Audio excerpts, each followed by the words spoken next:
Hello guys, magandang gabi sa inyong lahat.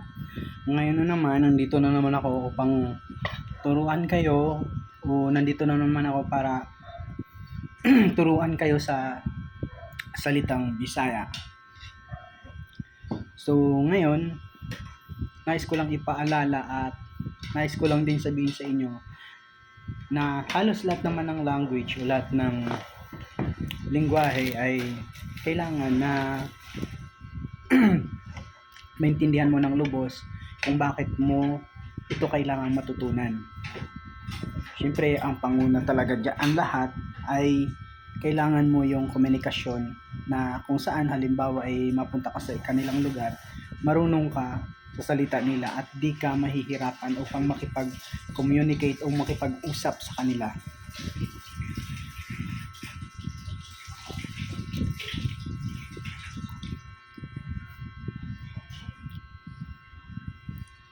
Kakain na tayo sa Bisaya, mga unata. Kanina pa ako nagugutom. Sa Bisaya, ganina pa ako gigutom.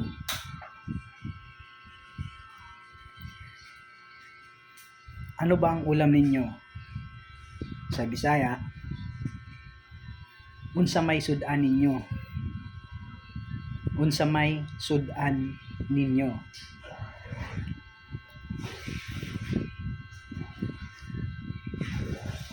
Nakabili ba kayong isda? Nakapalit ba mo isda? Nakapalit ba mo og isda?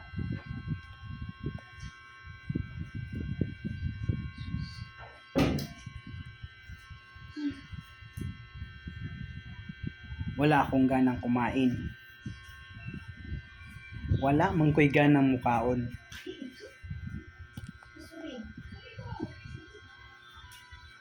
Tumatahol ang mga aso. Nag-usig man ang mga iro. Nag-usig ang mga iro. Sino kaya ang tinatahol nila? Kinsa kaha ang ilang giusig? Kinsa kaha ang ilang giusig?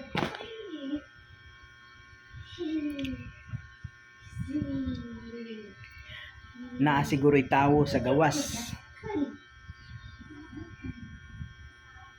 Mayroon sigurong tao sa labas. Naay tawo siguro sa gawas. Kita mo to? Ha? Murag na may nitawag. Parang may tumatawag. Murag na may nitawag. Pupunta tayo sa ilog ngayon. Muadto ta sa sapa karon. Muadto ta sa sapa karon. Sa sapa, pwede rin siyang suba, pwede ring sapa.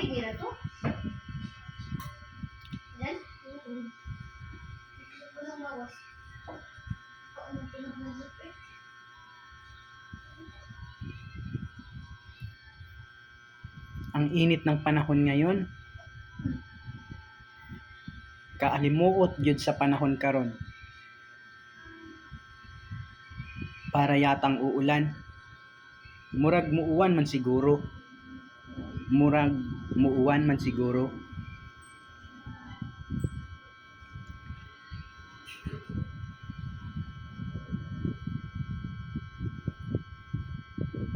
Parang gusto kong gumala. Murag gusto man kumulaag. Murag gusto kong mulaag.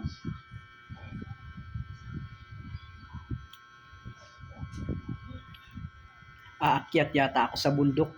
Mas maganda.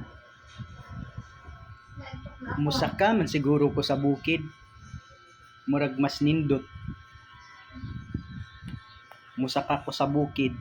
Murag magnindot. Tatakbo ako. Mudagan ko. Ang ingay mo. banha apud nimo.